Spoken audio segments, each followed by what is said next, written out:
Hare Krishna and welcome. This is the third class of Canto 2. We're on chapter 3. This is a beautiful chapter, Pure Devotional Service, the change in heart. And it's an all-time chapter, wonderful verses. We're going to explore it today, and we're going to start with some beautiful kirtan.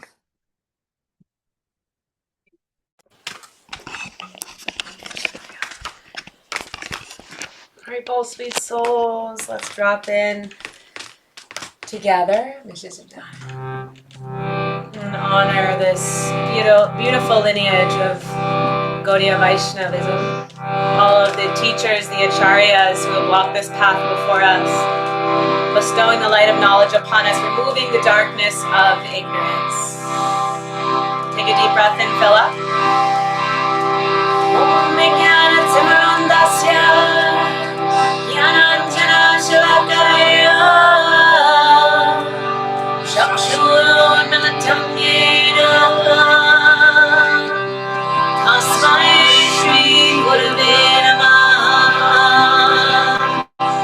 Jaya Shri Krishna Chaitanya Prabhu Nityananda Shri Advaita Gadadhara Shri Vasudeva Gaura Bhakta Vrinda Hare Krishna Krishna Krishna Hare Hare Hare Rama Rama Rama Hare Hare.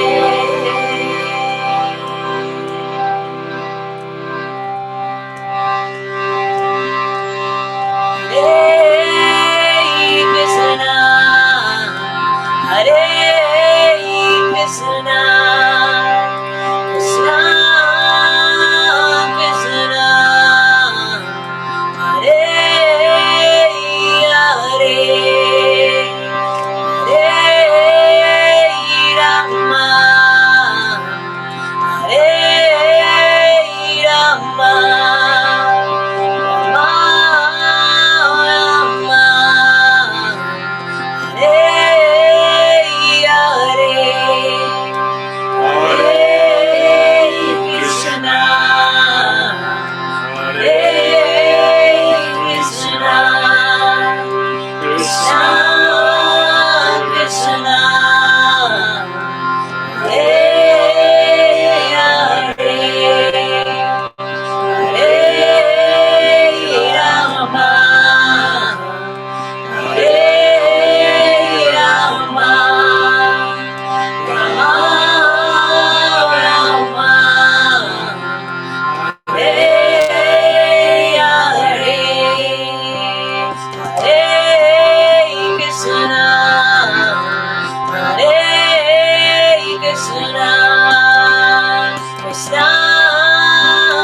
Krishna Bhagavan ki, Shri Shri Lord Chaitanya Mahaprabhu ki, Shri Shri Gaura Nitai ki, Shri Shri Radha Govinda ki, Harinam Sankirtan ki, Brahma Bhakti Sangha and beyond ki, Shastra Study Group ki, Hari Hari Hari Bol, Gaura Premanande Hari Bol.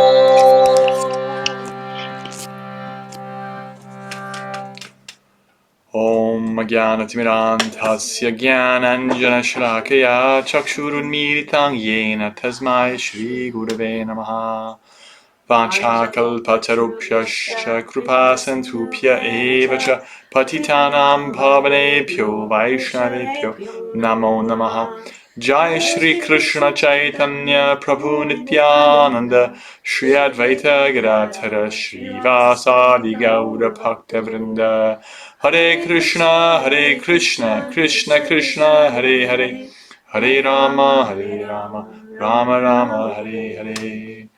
Hare Krishna, Krishna Krishna, Hare Hare, Hare Rama, Rama Rama, Hare Hare. Jai. All right. Here we are in chapter 3. As always, we'll start with some reflections. There was a question in chat, actually. Yeah. Someone was asking about, was it Pamela was asking? Yeah. About impersonalists that they're referred to regularly, and they are in the purports. And what that means, why they're referred to and who they are, in other words? Yeah. So, one of Prabhupada's focuses in these purports is to very clearly establish that the personal form of the Supreme is most relevant for us. And that's both philosophically important and practically important. It's philosophically important because historically there have been two kinds of perspectives on the spiritual literature of India, right? Within what you could call Hinduism or the Vedic tradition with like the Upanishads and the Puranas and even Bhagavad Gita. And those two perspectives are that the source is personal and the source is not personal, right? And some versions of interpretations of those are opposed to each other, which is to say that some people believe that it's only impersonal or that it's only personal. Now, in our line, our acharyas have shown very clearly that the source, we can call generally Brahman, the greatest, that's what Brahman means, the source, has both personal and impersonal features, right? And Brahman is also a term for the impersonal aspect. But there's also Paramatma, which is the beginning of personal feature, and there's Bhagavan, which is the supreme person. And in so many ways, Srimad Bhagavatam is focusing on Bhagavan, on the supreme person. And that's where the practicality comes in. Because it's one thing that Prabhupada is trying to establish, that we shouldn't view these verses or ideas through the lens of impersonalist ideas, that, oh, the Supreme is actually just an abstract. It's actually got a very personal, a very practical connotation to it. In other words, if we approach the Supreme personally, we qualify ourselves for a relationship. Because you can't have a relationship if you're not a person. You can't have a relationship with a non-person. And relationships are only possible between persons, either material persons or spiritual persons. Good animals. Yeah, I mean they have material relationships with each other because they're persons to the degree that they exhibit personhood. They're actually like unique individuals. She's asking, does that apply to animals? But on the spiritual level, the soul is not bound by the body. And the mistake the impersonalists make is they think that upon liberation from material circumstances, there remains no person. Due to generally a lack of knowledge of spiritual personhood, spiritual variety, spiritual qualities, spiritual personality, spiritual activities, pastimes like that. So because we are receiving the blessings and the realization of advanced devotees, we actually we're privy to understanding that the Supreme also has a personal feature, and that it's most relevant for us, because we're not just looking to get free from the material body and exist forever, but we want to exist as spiritual persons in relationship where we can exchange love. That's only possible in bhakti. That's only possible in devotional service, right? This is why spiritual traditions talk about service and love for God, because that's the personal feature. You can't love the great white light. You can't love like merging and leaving your material body behind. So for both philosophical and purposes of purity and clear understanding, and also for the purposes of our practice and our aim, Prabhupada makes sure to regularly remind us, in the context of whatever verse he's quoting or commenting on, that there's both impersonal and personal, but the personal is more relevant and is actually higher. In fact, our our acharyas show how the Shastra explains that the personal is the source of the impersonal. Just like, you can call me and I might miss your call and you might catch my voicemail. And my voicemail is just like an impersonal energy of mine where it's like, oh, who's that? That's Shamya. But is it really me? No, it's just like a voice. It's a disembodied recorded voice that I recorded like months ago. I don't remember what I said, but it's an energy of mine, right? Or if you walk into the room and I'm like in a super bad mood and I just left that room and you can feel like there's something wrong with this. Like this room is just like there's something going on here, right? That's my energy. I left like a big emotional stink in the room, right?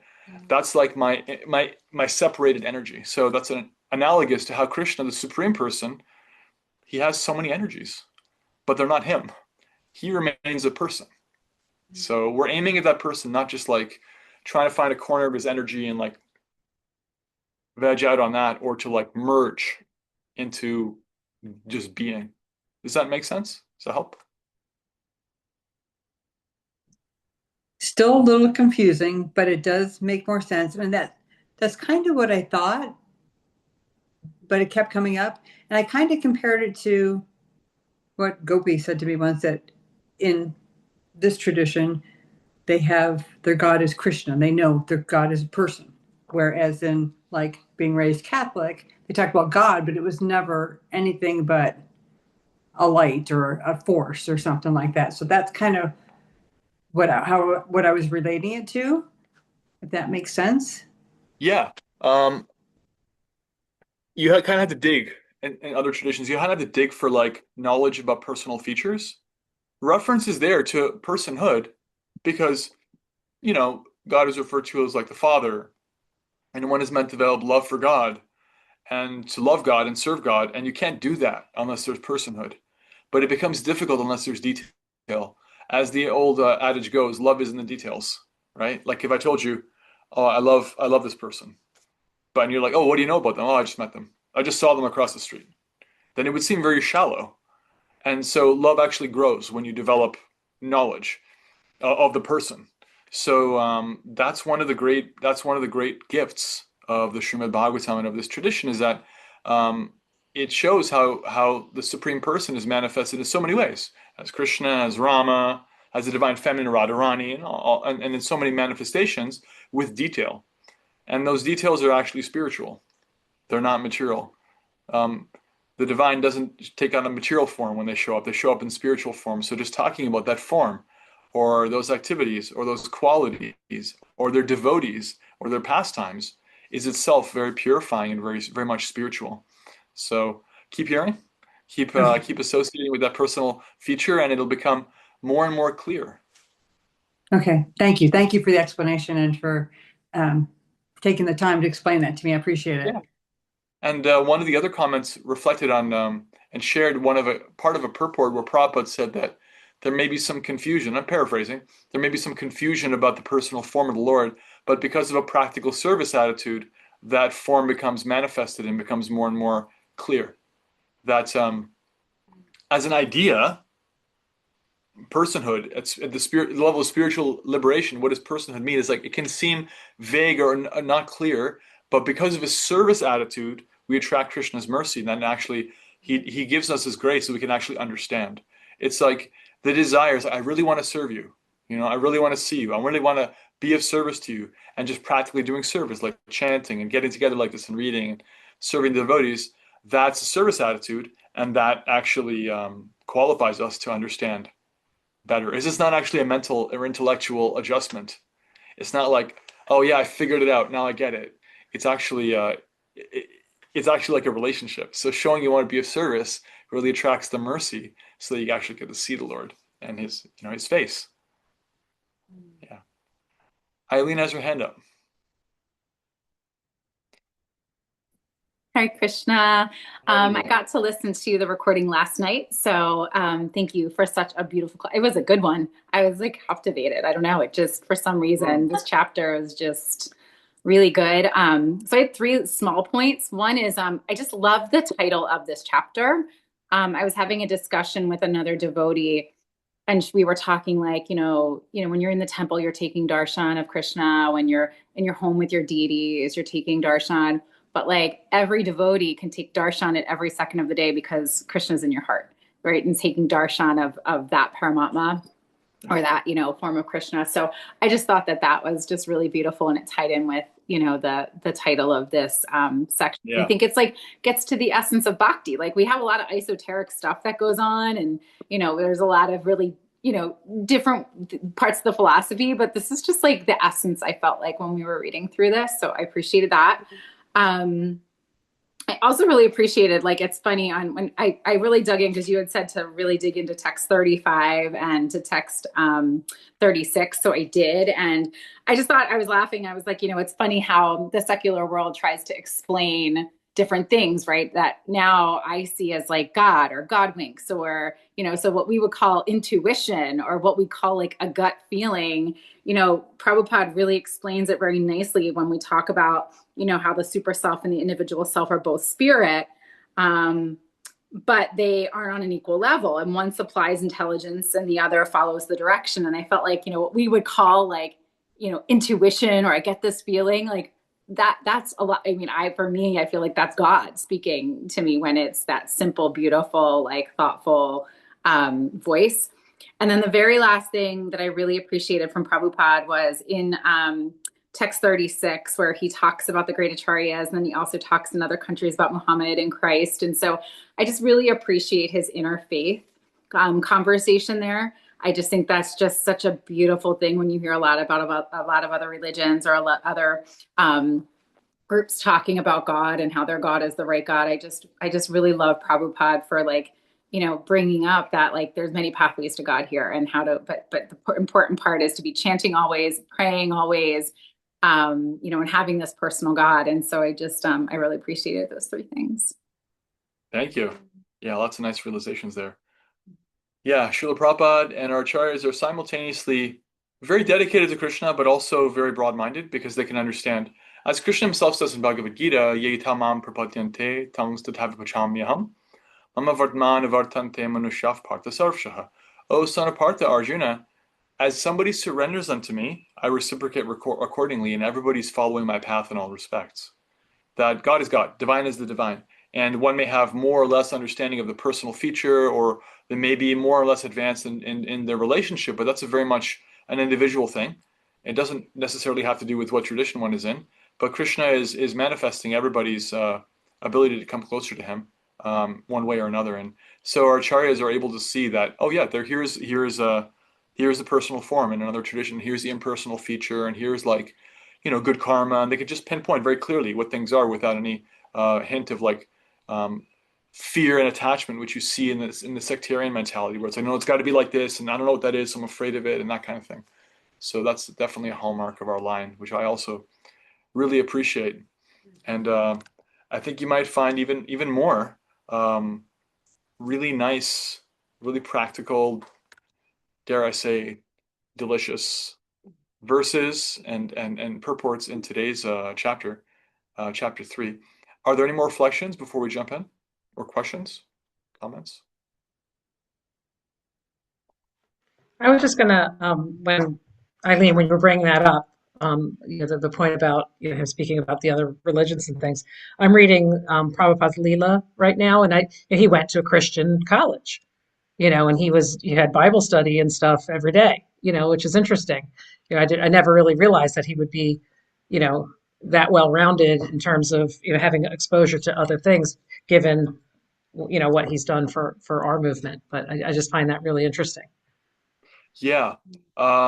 He went to a Scottish church college. That's how he was educated in the English Correct. language. Yeah. Early 1900s, because that was like who was sponsoring, free English education for native Indian-born Indians.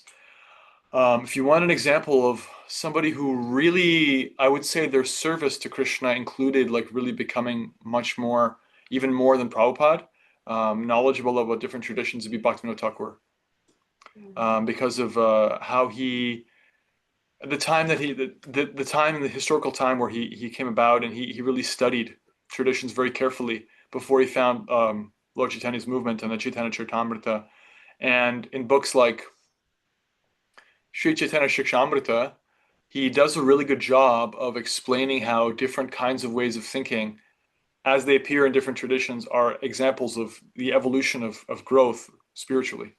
And I found that quite powerful and inspiring. But Can you Prabhupada say the also, name of that again, Shamya? Sri Chaitanya Shikshamrita. Is that Bhaktivinoda Thakur? Bhaktivinoda Thakur. Okay. Maybe you can go find it on the shelf. You have it? Yeah, because I mean, I don't want to like distract too much from Srila Prabhupada's books, but if you're really dead set on getting it, I do have a preferred translation. Now it's kind of like a beige golden color, if you find it.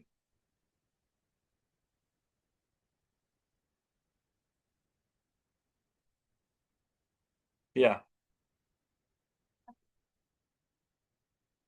Yeah, this is a gift from a great devotee in Denver by the name of Bhagavatam Das.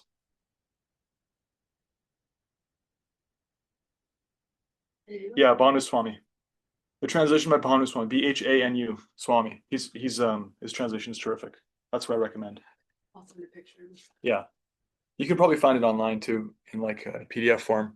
I think it's a nice reference. I would still stick with Prabhupada's books as a primary book for sure, but if you want to glance through it, it's nice. Okay, ready for Canto 2, Chapter 3? Om Namo Bhagavate Vasudevaya. Om Namo Bhagavate Vasudevaya. Om Namo Bhagavate Vasudevaya. Om Namo Bhagavate Vasudevaya. Om Namo Bhagavate Vasudevaya. Bhagavate Vasudevaya. Hare Krishna. Yeah, and just as an aside, I recommend really getting into the books of the previous acharyas in a serious way once you've gone through all of the whole Bhagavatam and Chaitanya Charitamrita, because Prabhupada actually distills so much of those books in the purports. So don't feel like you have to jump around. You really don't. But that's a particularly nice book I really like. I started reading it after my second time through the Bhagavatam. Okay, Chapter 3. Pure Devotional Service, the Change in Heart. Text 1. Sri Shukadeva Goswami said, Maharaj Parikshit, as you have inquired from me as to the duty of the intelligent person who is on the threshold of death, so I have answered you. From the purport, in human society, all over the world, there are millions and billions of men and women, and almost all of them are less intelligent because they have very little knowledge of spirit soul. Almost all of them have a wrong conception of life, for they identify themselves with the gross and subtle material bodies, which they are not, in fact. They may be situated in different high and low positions in the estimation of human society. But one should know definitely that unless one inquires about their own self beyond the body and the mind, all their activities in human life are total failures. Verse 2 through 7. This is a kind of a famous clump. They're translated together. I'll read them. I'll read the purport, translation and some of the purport. Translation. One who desires to be absorbed in the impersonal Brahmajyoti effulgence should worship the master of the Vedas, Lord Brahma or Brihaspati, the learned priest. One who desires powerful sex should worship the heavenly king Indra. And one who desires good progeny should worship the great progenitors, called the Prajapatis. One who desires good fortune should worship Durga Devi, the superintendent of the material world. One desiring to be very powerful should worship fire. And one who aspires only after money should worship the Vasus. One should worship the Rudra incarnations of Lord Shiva if he wants to be a great hero. One who wants a large stock of grains should worship Aditi. One who desires to attain the heavenly planet should worship the sons of Aditi. One who desires a worldly kingdom should worship Vishvadeva, and one who wants to be popular with the general mass of population should worship the Satya demigod. One who desires a long span of life should worship the demigods known as the Ashwini Kumaras. and a person desiring a strongly built body should worship the earth. One who desires stability in his post should worship the horizon and the earth combined. One who desires to be beautiful should worship the beautiful residents of the Gandharva planet, and one who desires a good wife should worship the Apsaras and the Urvashi society girls of the heavenly kingdom.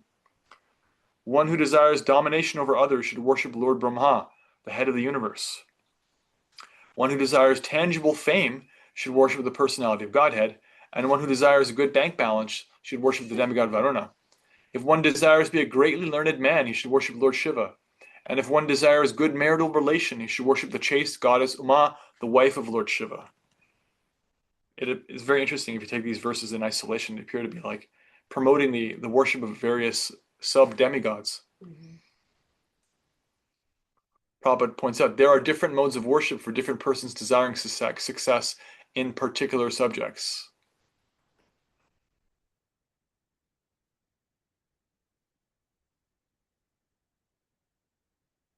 Verse 8.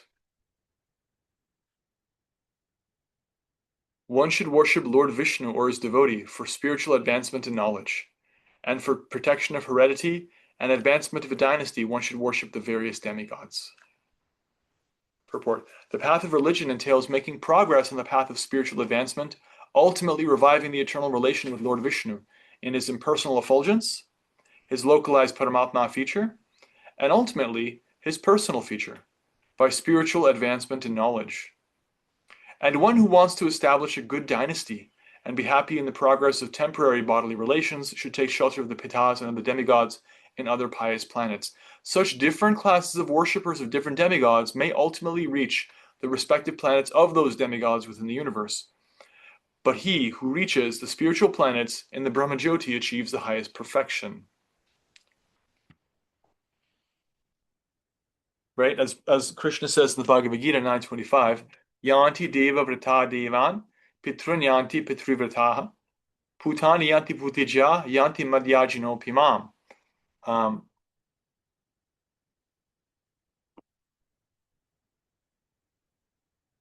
If you worship the demigods, you go to them. If you worship the ancestors, you become related to them, connected to them. If you worship me, you come to me.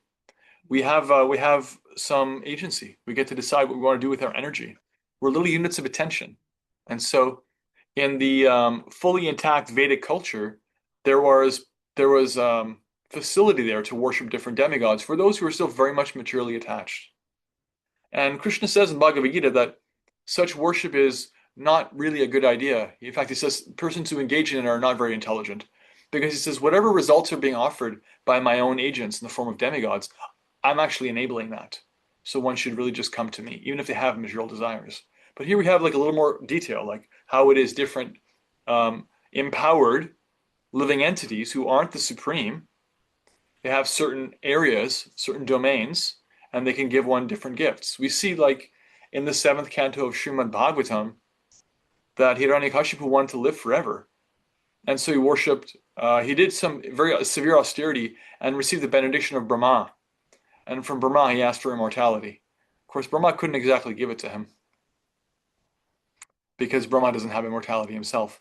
This is an example of like imperfect knowledge and unwillingness to go to the source, unwillingness to like surrender to what the Supreme wants.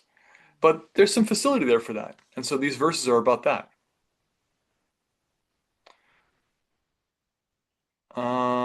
Verse 9. One who desires domination over a kingdom or an empire should worship the Manus. One who desires victory over an enemy should worship the demons. And one who desires sense gratification should worship the moon. But one who desires nothing of material enjoyment should worship the Supreme Personality of Godhead. Purport. For a liberated person, all the enjoyments listed above are considered to be absolutely useless. Only those who are conditioned by the material modes of external energy are captivated by different types of material enjoyment. In other words, the transcendentalist has no material desires to be fulfilled, whereas the materialist has all types of desires to be fulfilled. The Lord has proclaimed that the materialists who desire material enjoyment and thus seek the favor of different demigods, as above mentioned, are not in control of their senses and so give themselves to nonsense. One should therefore not desire any sort of material enjoyment, being sensible enough to worship the Supreme Personality of Godhead. The leaders of nonsensical persons are still more nonsensical because they preach openly and foolishly that one can worship any form of demigod and get the same results. This sort of preaching is not only against the teachings of the Bhagavad Gita or those of the Srimad Bhagavatam, but is also foolish, just as it is foolish to claim that with the purchase of any travel ticket one may reach the same destination. No one can reach Bombay from Delhi by purchasing a ticket for Baroda. It is clearly defined herein that persons impregnated with different desires have different modes of worship, but one who has no desire for material enjoyment should worship the Supreme Lord, Sri Krishna, the personality of Godhead. And this worshiping process is called devotional service. Pure devotional service means service to the Lord without any tinge of material desire, including desire for fruitive activity and empiric speculation. For fulfillment of material desires, one may worship the Supreme Lord, but the result of such worship is different, as will be explained in the next verse. Generally, the Lord does not fulfill anyone's material desires for sense enjoyment, but he awards such benedictions to worshippers of the Lord, for they ultimately come to the point of not desiring material enjoyment. The conclusion is that one must minimize the desires for material enjoyment, and for this, one should worship the Supreme Personality of Godhead, who is described here as Param, or beyond anything material. Sripad Shankaracharya has also stated, Narayana Paro Vyaktat, the Supreme Lord is beyond the material encirclement. There's a nice verse in this regard from a different canto. I'm going to look it up for you.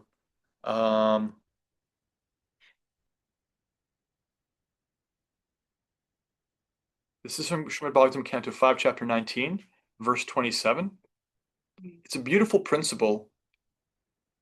And it's about this idea that Prabhupada touches on, that even if you have material desires, you should worship the Supreme. You shouldn't go to somewhere else. Just go to the Supreme. And that's going to be talked about in the next verse. But this verse specifically, 5:19:27, it says, the Supreme Personality of Godhead fulfills the material desires of a devotee who approaches him with such motives. But he does not bestow benedictions upon the devotee that will cause them to demand more material benedictions again. However, the Lord willingly gives the devotee shelter at his own lotus feet, even though such a person does not aspire for it, and that shelter satisfies all his desires. That is the Supreme Personality's special mercy. You see, if you worship a demigod, you get some material result because it's like a business deal. If you worship Krishna, you may get what you're asking for, even if it's inferior, but he'll give it to you in such a way that you won't want it again. He'll give you an attraction for something higher, which is actually really mercy, you know? It's like a form of enabling to just give somebody something that they're asking for, even if they're begging for it, if it's not really what's going to serve them. Krishna is not like that. And in the Chaitanya Charitamrita, that verse 5:19:27 is quoted again, and there's a very kind of like a humorous translation offered where it says that Krishna says, oh, look at this fool worshiping me for material results. They may be a great fool, but I'm not a fool. I will give them something better. I will give them my own lotus feet. So this is the secret benefit of worshiping Krishna, is like, even if you don't know what's best for you, aim at the Supreme. Don't be like hell-bent on just getting that result. Even if you are attached to it, go to Krishna, because even if you get it, he'll give it to you in such a way where you can graduate. You won't be stuck having to repeat that grade again, wanting that thing over and over again, developing some kind of addiction, being like obsessed. You'll actually be like, okay, I'm done with this. I got it. It was great. It was fine. Now I want something better. And Krishna will show you what that actually is, which ultimately is him. Make sense? It's a beautiful principle. All right. Now, here is one of the most famous verses from this canto. 2:3:10. Akama sarva kamo va moksha kama udarati tivrena bhakti yogena yajeta purusham param. A person who has broader intelligence, whether they be full of all material desire, without any material desire, or desiring liberation, must by all means worship the Supreme Whole, the Personality of Godhead. Purport. The Supreme Personality of Godhead, Sri Krishna, Lord Sri Krishna, is described in the Bhagavad Gita as Purushottama, or the Supreme Personality. It is he only who can award liberation to the impersonalists by absorbing such aspirants in the Brahmajyoti, the bodily rays of the Lord. The Brahmajyoti is not separate from the Lord, as the glowing sun ray is not independent of the sun disk. Therefore, one who desires to merge into the supreme impersonal Brahmajyoti must also worship the Lord by Bhakti Yoga, as recommended here in the Srimad Bhagavatam. Bhakti Yoga is especially stressed here as the means of all perfection. In the previous chapters, it has been stated that Bhakti Yoga is the ultimate goal of both Karma Yoga and Jnana Yoga. And in this way, in this chapter, it is in the same way in this chapter, it is emphatically declared that Bhakti Yoga is the ultimate goal of the different varieties of worship of the different demigods. Bhakti Yoga, thus being the supreme means of self-realization, is recommended here. Everyone must therefore seriously take up the methods of Bhakti Yoga, even though one aspires for material enjoyment or liberation from material bondage. A kamaha is one who has no material desire, a living being naturally being the part and parcel of the Supreme Whole, Purusham Purnam, has as its natural function to serve the Supreme Being, just as the parts and parcels of the body or the limbs of the body are naturally meant to serve the complete body. Desireless means, therefore, not to be inert like the stone, but to be conscious of one's actual position and thus desire satisfaction only from the Supreme Lord.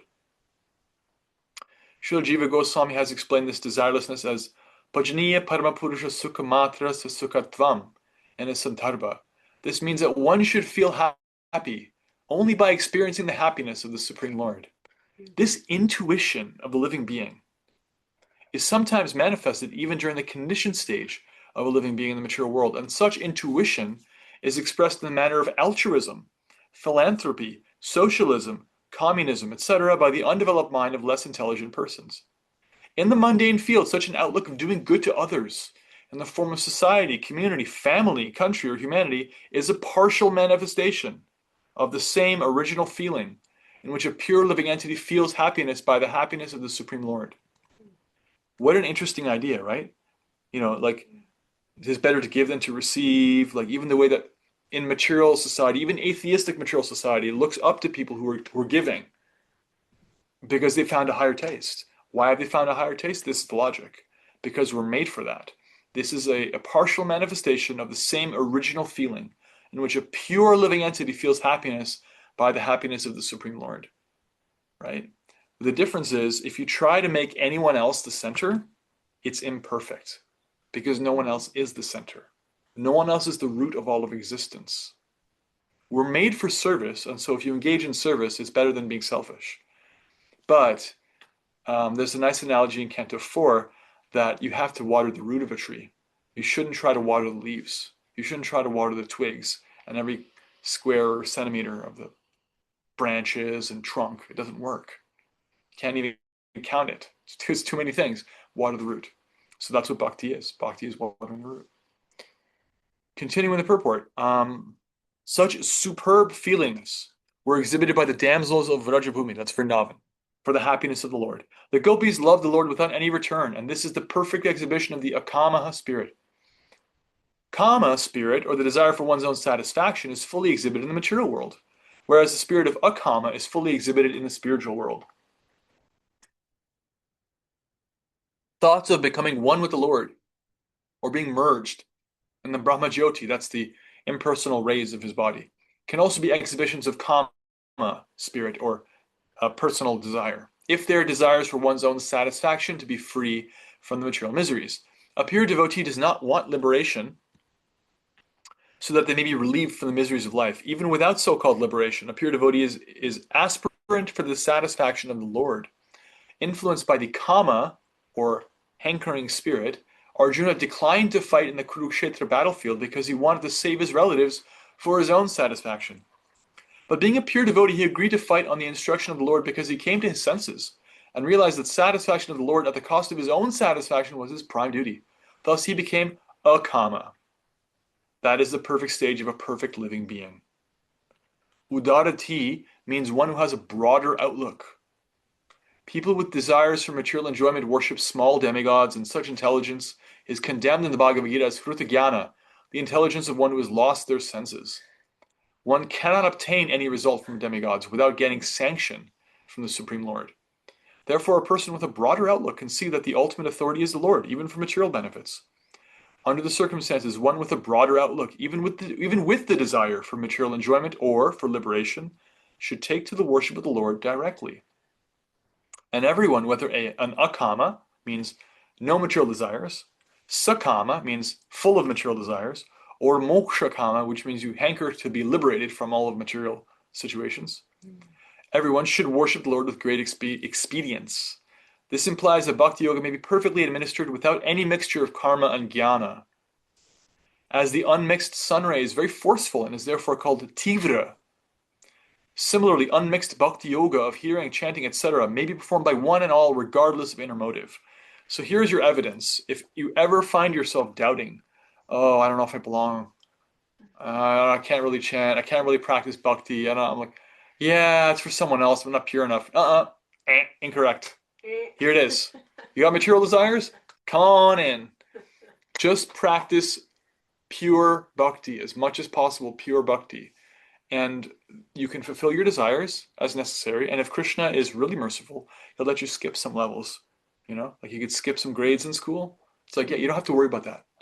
Don't that whole grade 4, like, that whole curriculum, you're done. Don't worry about that. I'm going to save you some time. Come with me. We're going to take you to the next thing, right? That's Krishna. He can do that. He can do that. We can't do that. We may not even want to do that. Maybe like, yes, I'm all about this level. I want to just revel this thing. If I just had that thing, yeah, that's exactly what I want. Don't worry about the thing. And don't worry about your so-called disqualification because of your desire for the thing. Just worship Krishna. This is one of the most liberal verses in the whole Bhagavatam. It's no wonder it's incredibly famous. And it's a good one to remember and look back on and read the purport too. Remind yourself, oh yeah, I do belong. I got a place here. Shukadev Goswami said it. If Shukadev said it, Prabhupada says it, I can't argue. They say I belong. Let's pause for reflections before we continue. Anything that stood out so far?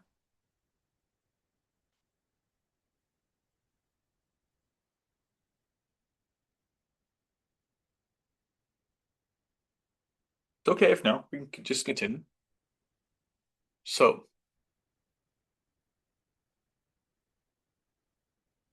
verse 11. All the different kinds of worshippers of multi-demigods can attain the highest perfectional benediction, which is spontaneous attraction unflinchingly fixed upon the Supreme Personality of Godhead only by the association of the pure devotee of the Lord. Yad Bhagavata Sangataha. That's the Sanskrit. By the association of a devotee, even if they have other aims of worship and other desires. Purport.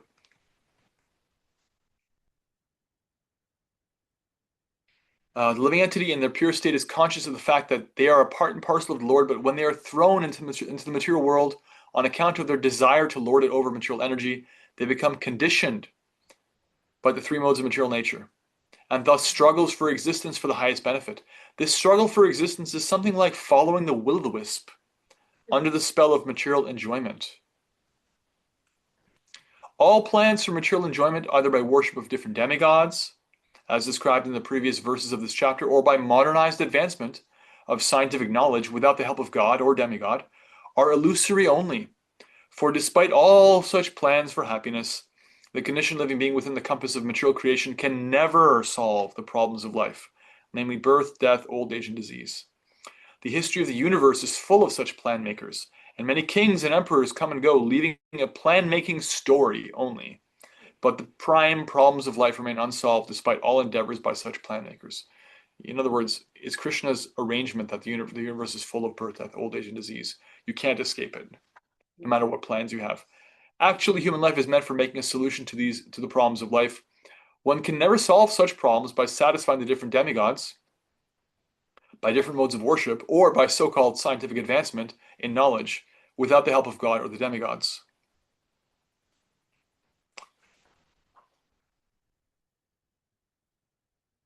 The gross materialists do not believe in the existence of God or the demigods, nor do they believe that different planets are dominated by different demigods.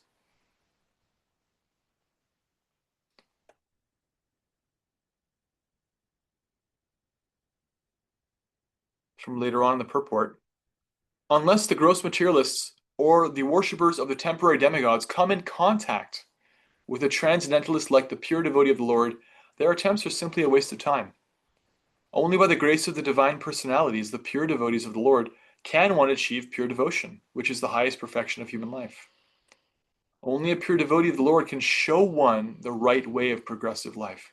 Otherwise, both the materialistic way of life, without any information of God or the demigods, and the life engaged in the worship of demigods in pursuit of temporary material enjoyments are different phases of phantasmagoria.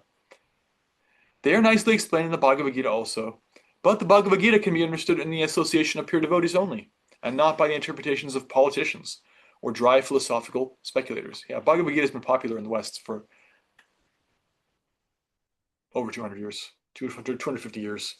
But we saw that only when the first translations were available, made by devotees, with a devotional perspective, and were honestly presenting Bhagavad Gita with the realization that the devotees had, that Krishna was actually saying, it's actually about bhakti. It's actually about coming to me in devotion. Only then did people really change their lives and were really truly moved. And it didn't just remain as not to minimize people's appreciation of Bhagavad Gita otherwise, but in many ways it was just like brain candy.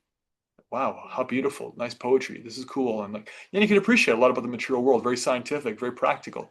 But it didn't really change one's fundamental goal. It didn't really change one's way of living, didn't really change one's level of realization. Perhaps it helped one get to the mode of goodness. That's also supported. You can live in the mode of goodness instead of passion or ignorance, but certainly not any personal realization of the Supreme. In other words, this verse is pointing out that really graduating from your material desires is due to becoming in contact with bhakti. And coming in contact with bhakti is only possible if you come in contact with the devotee. You can't really graduate from where you are without that. It doesn't happen on your own.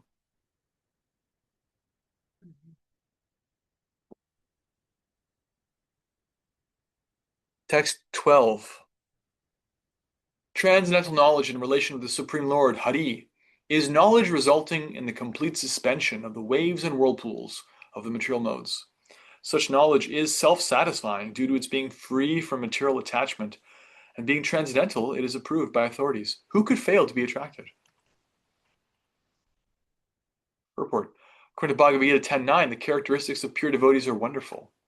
The complete functional activities of a pure devotee are always engaged in the service of the Lord, and thus the pure devotees exchange feelings of ecstasy between themselves and relish transcendental bliss. That's actually what that verse means, 10.9 Bhagavad Gita.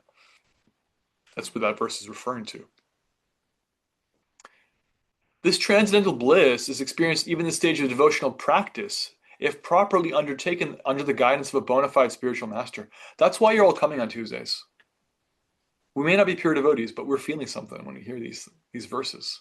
That's why you keep coming back, whether you know it or not, because there is a certain transcendental joy, even in the stage of devotional practice, if properly undertaken under the guidance of a bona fide spiritual master. Well, we're reading for Prabhupada, and I'm guiding under Prabhupada's, from what I've heard from Prabhupada's students, I'm trying to be instructive and I'm not changing anything, I'm not adding or subtracting anything. So it is under the guidance of the acharyas. And in the mature stage, the developed transcendental feeling culminates in realization of the particular relationship with the Lord, by which a living entity is originally constituted, up to the relation of conjugal love with the Lord, which is estimated to be the highest transcendental bliss.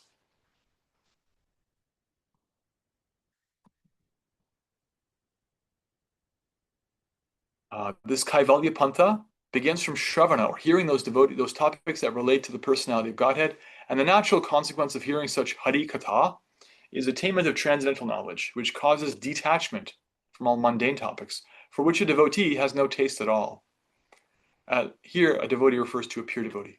One may temporarily have some taste for lower things, but by hearing about Krishna more and more, one develops disinterest in material topics.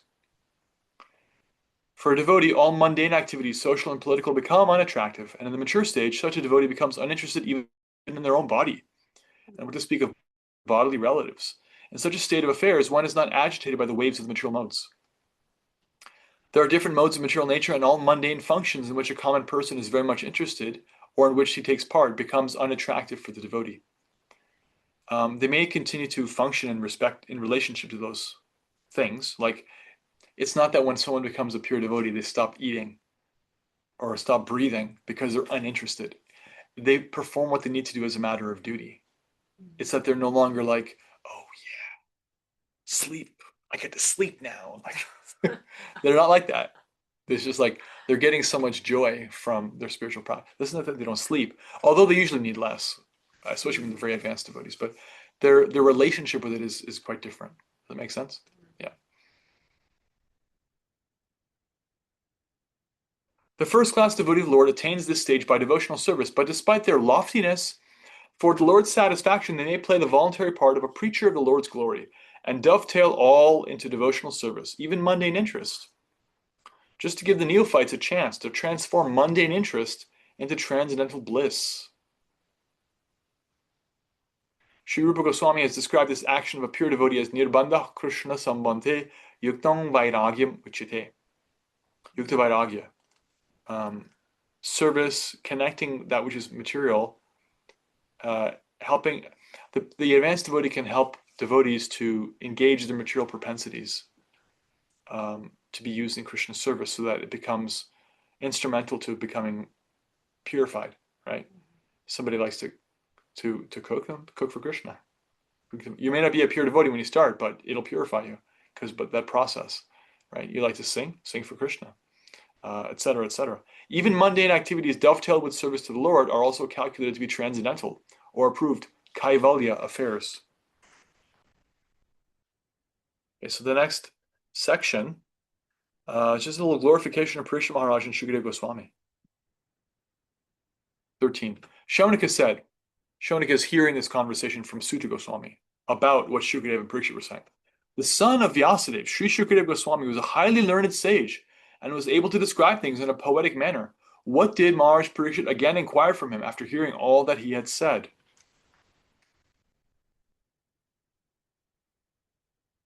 From the purport, a pure devotee of the Lord automatically develops all godly qualities. And some of the prominent features of these qualities are as follows. They are kind, peaceful, truthful, equable, faultless, magnanimous, mild, clean, non-possessive, a well-wisher to all, satisfied, surrendered to Krishna, without hankering, simple, fixed, self-controlled, a balanced eater, sane, mannerly, prideless, grave, sympathetic, friendly, poetic, expert, and silent. Out of these 26 prominent features of a devotee, as described by Krishnadas Kaviraj in his Chaitanya Charitamrita, the qualification of being poetic is especially mentioned herein in relation to Shukadeva Goswami. The presentation of Srimad Bhagavatam by his recitation is the highest poetic contribution. He was a self-realized learned sage. In other words, he was a poet amongst the sages.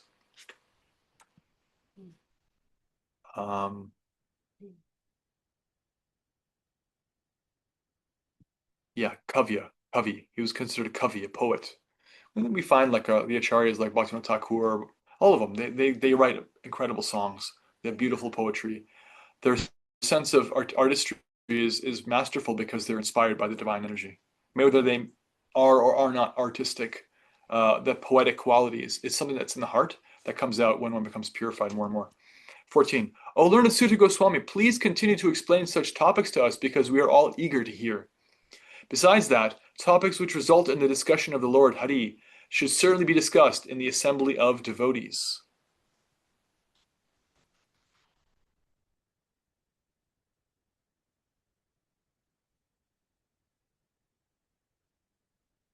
From the purport, the difficulties that such literatures, when discussed by professional men, appear to be mundane literatures like histories or epics, because there are so many historical facts and figures. This is talking about like the Bhagavad Gita, Mahabharata, etc.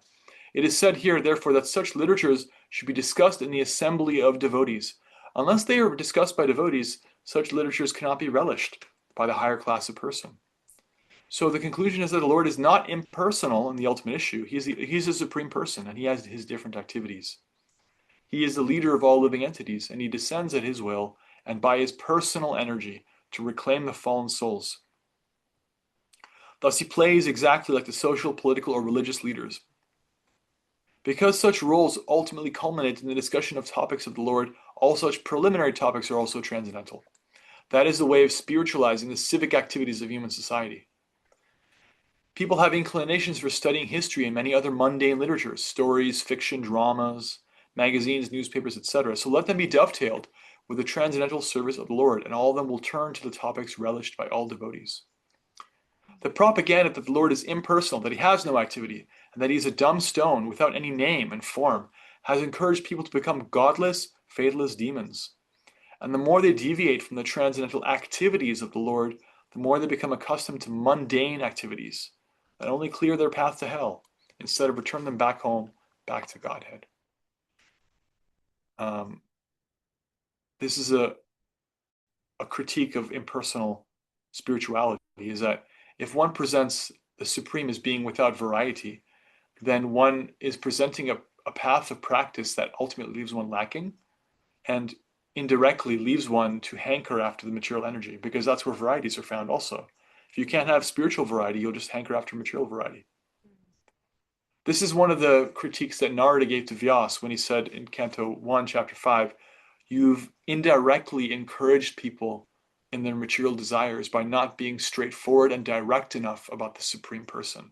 Please be direct about who he is and his activities, because then they won't be like hankering after material desires and greedily, like lustily holding on to those desires, because those are just like displaced desires that the heart has due to not knowing where to put our loving attention.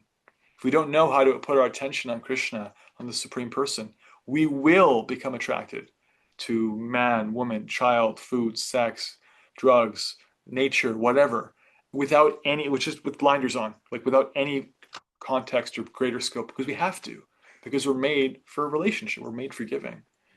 So none of those things are a problem that are just listed, if they're related to in the mode of goodness especially, but the problem is that without any connection to Krishna, they just become like a tunnel. And so there has to be this personal touch. The personal feature has to be there to elevate us.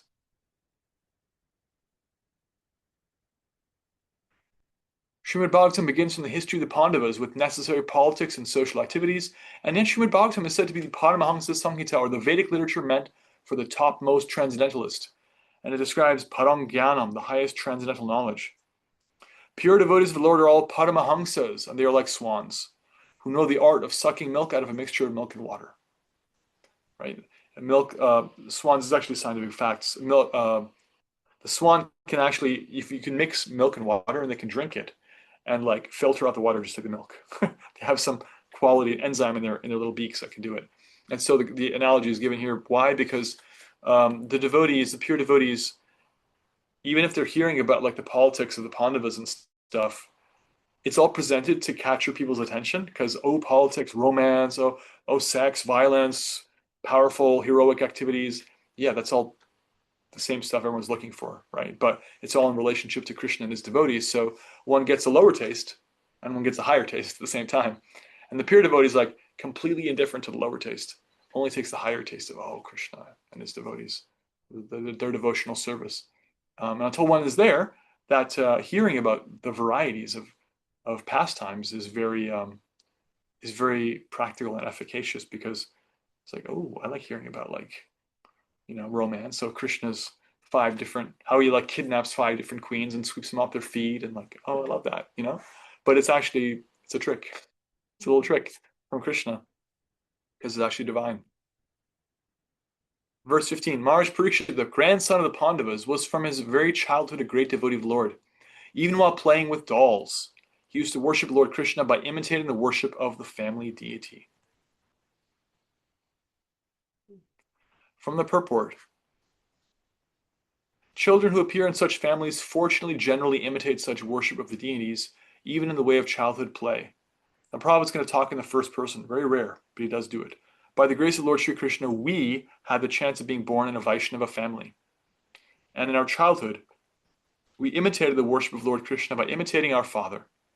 Our father encouraged us in all respects to observe all functions, such as the Ratha Yatra and Dola Yatra ceremonies, and he used to spend money liberally for distributing prasada to us children and our friends. Our spiritual master, who also took his birth in a Vaishnava family, got all inspirations from his great Vaishnava father, Thakur Bhaktivinoda. Because Bhaktisiddhanta, Prabhupada's guru, was the son of Bhaktivinoda, one of 9 or 10 children that Bhaktivinoda Thakur had. That is the way of all lucky Vaishnava families. The celebrated Mirabai was a staunch devotee of Lord Krishna as the great lifter of Govardhan Hill. The life history of many such devotees is almost the same because there is always symmetry between the early lives of all great devotees of the Lord.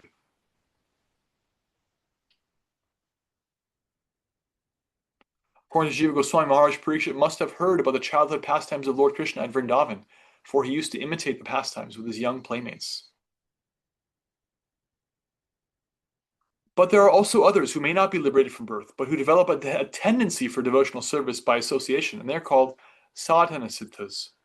So a pure devotee from birth is called nitya siddha, eternally liberated.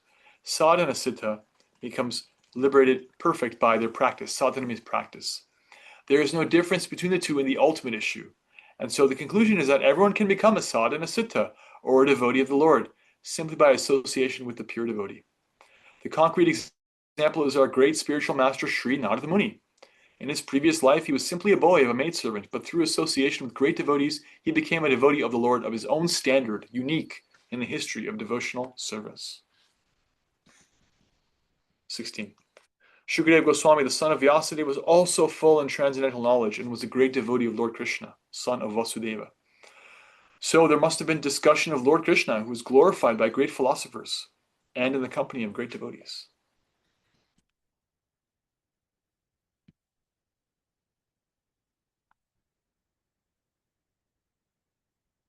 From the purport, although there were many others who were assembled at the place where Maharaj Parikshit was fasting, the natural conclusion is that there was no topic other than the glorification of Lord Krishna, because the principal speaker was Shukadeva Goswami and the chief audience was Maharaj Parikshit. So Srimad Bhagavatam, as it was spoken and heard by two principal devotees, is only for the glorification of the Lord, the personality of Godhead, Sri Krishna. This is like the prototype. This is like the form of how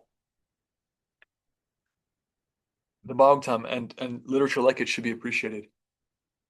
You should hear it from somebody who has no other motive. This is why we don't accept. I remember one time I was distributing books in Denver, and I took a break and went to a bookstore. I think it was winter, so it was cold, and I wanted to warm up. And I went up to like the spiritual section. I was like, "Ugh, look at this! All the translations and commentaries on Bhagavatam Bhagavad Gita are impersonal." Then I saw a commentary on the Srimad Bhagavatam by an impersonalist, and my stomach almost turned. It's so offensive, because Bhagavatam is really, as Prabhupada points out, even Shankaracharya did not comment, the leader of the impersonalists. It is so much about pure devotional service. You have to hear it from somebody with no other motive. Otherwise, it's just like, it's cheating. It's just cheating. So hear it from the right person and hear it in the right mood, right? And we see that emblematic in the persons of Shukadeva and Parikshit. Another famous verse, 17, Ayur hariti vai pongsang udyan astang chayan nasao, tasyarte yet kshanonita uttama shloka vartaya. Both by rising and by setting, the sun decreases the duration of life of everyone, except one who utilizes the time by discussing topics of the all-good personality of Godhead. Purport, time and tide wait for no man. So the time indicated by the sunrise and sunset will be uselessly wasted if such time is not properly utilized for realizing identification of spiritual values. Even a fraction of the duration of life wasted cannot be compensated by any amount of gold. A living entity, especially the human being, is seeking happiness because happiness is a natural situation of the living entity. But they are vainly seeking happiness in the material atmosphere. A living being is constitutionally a spiritual part of the supreme whole, of the complete whole, and his happiness can be perfectly perceived in spiritual activities. In Bhagavad Gita 240, the Lord has explained such contact in the following words. Quote, endeavors in devotional service are never baffled, nor is there failure. A slight beginning of such activities is sufficient even to deliver a person from the great ocean of material fears. As a highly potent drug injected intravenously acts at once on the whole body, the transcendental topics of the Lord injected through the ear by the pure devotee of the Lord can act very efficiently. Oral, A-O-U-R-A-L, AURAL, sonic.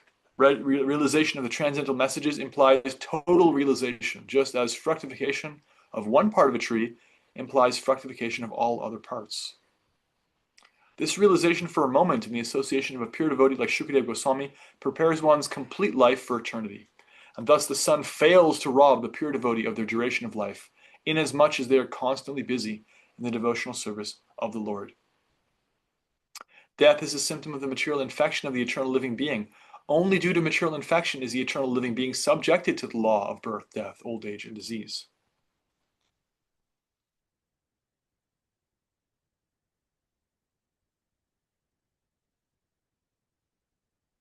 This is a nice section too.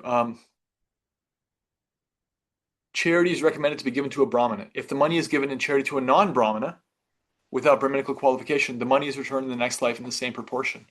If it's given in charity to a half-educated Brahmana, even then the money is returned double. If the money is given in charity to a learned and fully qualified Brahmin, the money is returned 100,000 times. And if the money is given to a Veda Padaga, one who has factually realized the path of the Vedas, it is returned by unlimited multiplication. The ultimate end of Vedic knowledge is realization of the personality of Godhead, Lord Sri Krishna, as stated in Bhagavad Gita. There is a guarantee of monies being returned if given in charity, regardless of the proportion. Similarly, a moment passed in the association of a pure devotee by hearing and chanting the transcendental messages of the Lord is a perfect guarantee for eternal life, for returning home back to Godhead. Madhama gatva punarjanma navidyate. In other words, a devotee of the Lord is guaranteed eternal life. A devotee's old age or disease in the present life is but an impetus to such guaranteed eternal life. 18. These verses are like criticisms of those who don't actually hear about Krishna, of how unfortunate they are. Verse 18, do the trees not live? Do the bellows of the blacksmiths not breathe? All around us, do the beasts not eat and discharge semen?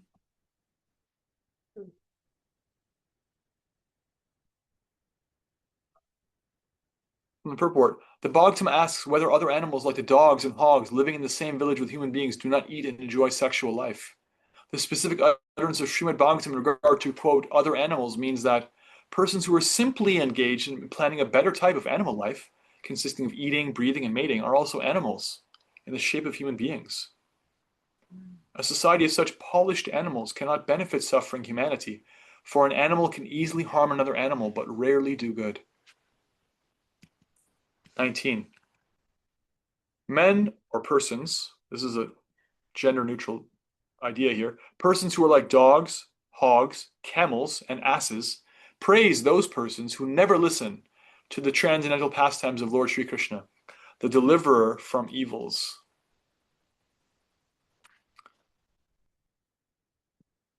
Modern university education practically prepares one to acquire doggish mentality with which to accept the service of a great master.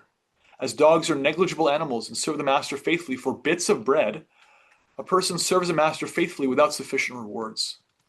Persons who have no discrimination in the matter of foodstuff and who eat all sorts of rubbish are compared to hogs. Hogs are very much attached to eating stool.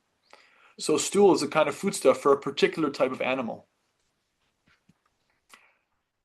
The camel is a kind of animal that takes pleasure in eating thorns.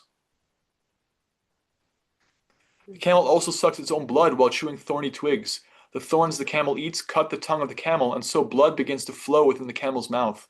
The thorns, mixed with fresh blood, create a taste for the foolish camel, and so they enjoy the thorn-eating business with false pleasure. Similarly, the great business magnates, industrialists who work very hard to earn money by different ways and questionable means, eat the thorny results of their actions mixed with their own blood. Therefore, the Bhagavatam has situated these diseased fellows along with the camels. The ass is an animal who is celebrated as the greatest fool even amongst the animals. The ass works very hard and carries burdens without making profit, burdens of the maximum weight without making profit for itself. The ass is generally engaged by the washerman, whose social position is not very respectable, and the special qualification of the ass is that it is very much accustomed to being kicked by the opposite sex. When the ass begs for sexual intercourse, he is kicked by the fair sex, yet still he follows the female for such sexual pleasure. The general mass of people work very hard, especially in the age of Kali. In this age, the human being is actually engaged in the work of an ass, carrying heavy burdens and driving pela and rickshaws, like just doing burdens, living like a difficult, laborious life. The laborers in great factories and workshops are also engaged in such burdensome work, and after working hard during the day, the poor laborer has to be again kicked by the fair sex, not only for sex enjoyment, but also for so many household affairs. Now, the standard of happiness for a materialist is like to come home at night and maybe have some kind of sexual release. But the Bhagavatam here is comparing it to donkeys who live like that, and it's quite pathetic actually. It's quite sad. So Srimad Bhagavatam's categorization of the common person without any spiritual enlightenment into the society of dogs, hogs, camels, and asses is not at all an exaggeration. The leaders of such ignorant masses of people may feel very proud of being adored by such a number of dogs and hogs, but that is not very flattering. The Bhagavatam openly declares that although a person may be a great leader of such dogs and hogs disguised as men, if he has no desire, no taste for being enlightened in the science of Krishna, such a leader is also an animal and nothing more. Heavy. Verse 20. One who has not listened to the messages about the prowess and marvelous acts of the personality of Godhead, and has not sung or chanted loudly the worthy songs about the Lord, is to be considered to possess ear holes like the holes of snakes, and a tongue like the tongue of a frog. Verse 21. The upper portion of the body, though crowned with a silk turban, is only a heavy burden if not bowed down before the personality of Godhead, who can award mukti, freedom. Like they say, heavy is the head on which rests the crown, right? It's just a burden if you're not bowing down before Krishna. And the hands, though decorated with glittering bangles, are like those of a dead man, if not engaged in the service of the personality of Godhead. Hari. 22.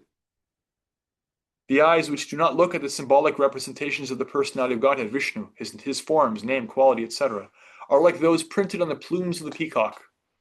You know, the peacock feathers have like little false eyes on them.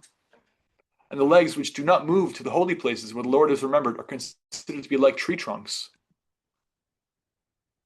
23. The person who has not at any time received the dust of the feet of the Lord's pure devotee upon their head is certainly a dead body. And the person who has never experienced the aroma of the tulsi leaves of the lotus feet of the Lord is also a dead body, although breathing. 24. Certainly that heart is steel framed, which, in spite of one's chanting the holy name of the Lord with concentration, does not change when ecstasy takes place. Tears fill the eyes, and the hairs stand on end. O Sutta Goswami, your words are pleasing to our minds. Please therefore explain this to us, as it was spoken by the great devotee Shukadeva Goswami, who is very expert in transcendental knowledge, and who spoke to Maharaj Parikshit upon being asked. End of chapter 3. Pure devotional service, the change in heart. Hare Krishna. Hare Krishna. All right. We'll take any comments, questions, or reflections, anything that stood out here on this third chapter. Big thing that stood out for me was this is Krishna's plan. There's no escaping it. Old age, death, birth, sickness. It was like, just, so why bother fighting it? Just surrender to Krishna and follow his plan. Nice. It's a huge time saver. It really is. Instead of running around like a chicken with her head cut off trying to fix that which can't be fixed on the material level, just take to the spiritual. And, you deal with what you have to on the material. It'll come anyway. Including happiness. Material happiness also comes without being asked for. Yeah. More reflections, comments, questions? I have a question. I'm a little confused sometimes when we're so much is discussed about giving up material enjoyment and for a spiritual approach, but often not just in these verses, but in other verses say that if you do this, you're going to get riches beyond your wildest imagination. That I can't remember which verse it was, but if you give it tenfold, you'll get 100-fold back, etc. in the next life, and etc. So it seems almost like there's a little bit of a carrot that you'll be materially fulfilled in the next life if you just don't seek material fulfillment in this one. If that makes any sense. Sort of. I would characterize it like this. Um, Mode of passion living and mode of passion spirituality or religion deals with front loading your happiness. Enjoy now, pay later. Yeah. And that's inferior to mode of goodness life, which is pay now, enjoy later. Right. Right? Right. If you take care of your body, it's work up front for no reward up front. But the payoff is later because you live longer and you're healthier and happier. Right.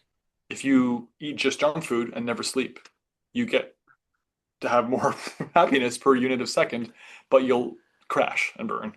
So similarly, the mode of goodness culture it inculcates values like temperance, generosity, charity, and so forth. And that's Krishna's system because it was talking, the context was it was talking about giving a charity to Brahmins. If you have material desires and you support spiritual persons, the carrot is dangled not for the sake of keeping people trapped in the material world, but because by proximity to spiritual persons, one becomes elevated one way or another. Because those persons have less and less interest in the material world and more interest in the spiritual reality. So you actually hear and you do service, and so you get faith in Shastra, faith in this, faith in that. Like even now, like you go to India, people have faith. They appreciate Bhagavad Gita as glorious. They don't necessarily read it or understand it, but they know, yeah, Krishna is great. He's Bhagavan. Bhagavad Gita is great. Why? Because the culture has been teaching them that for literal millennia, right? Because people have done service, they've given in charity, they've planted trees, they follow the Vedic culture. They're like, so that's the mode of culture, mode of goodness culture, where it's like, even if you can't in this one life come all the way back to the level of pure devotional service, actually you can with Lord Chaitanya's mercy. You really can. But if you're not willing to, then here's culture that can regulate your sense gratification in such a way where it's like, okay, yeah, you have some material desires, but let's go fulfill them in a mode of goodness way by being pious, by being respectful, giving in charity. Previously people hankered to give in charity to spiritual people because they knew this is the fast track for me to advance materially. I can't advance on my own as quickly as I can by serving these great spiritualists. Like, what can I do for you? Like, how can I give? Right? That's the mentality. That's what pious people would do if they still have material desires. So it's an interesting thing. The universe functions that way. You actually can enjoy some on your own without following such a system, but it's very short-lived. It's actually an inferior form of material enjoyment. Does that make sense? Yeah. I think it's just sometimes I get confused when it appears as if the goal is to come to a place where none of this makes any difference. It's just devotion and That is the and goal. and and being of service to Krishna. But somewhere in there is like, and then you will have the palaces with all the gems and you're Well, like, whoa, this is weird. you see that in the Bhagavatam sometimes, but that's because people sometimes need a carrot. Okay. Okay. You know? Thank you. Like we saw, like the list of the different demigods you could worship for different things, right? But then the conclusion was that you should just worship Krishna, and that's what like the vast majority of the Bhagavatam is about. But you know, we're trying to pull people along. Yeah, so there's little carrot, little. You got to sugarcoat the medicine a little bit sometimes for kids. Those Flintstone chewable medicine. It's just like the medicine, but surrounded by a bunch of sugar. The sugar doesn't help them, but the sugar is what they're looking for. So you give them the sugar and take their medicine. Yeah. More reflections? That similar to what you're saying there, that we have agency. I appreciate that part of the conversation, and that we have an agency, and that we decide how we use our energy, right? And then that's our free will. Like, right? It's like Nancy is saying, it's like, is it that you do want the riches in the next life, right? Or is it that you want to serve Krishna, right? Like, Yeah. what is that? Where are you putting your attention, and what is your goal? And we have the power of choice. Yeah, a lot of it is the intention. The activity can be the same, whether it's giving a charity or like even chanting japa. You can chant japa with material desires. That's a fully sanctioned activity. It's not a great idea, but you can do it. But you can also chant japa with like a desire to connect to Krishna and know him and serve him and love him. And it's the same activity on one level, but in another way, it's different result. In the chat, Tracy says, a meaningful life is not about what you have. It's about what you consciously choose to engage your mind, senses, and heart with. Jai. Thank you. All right.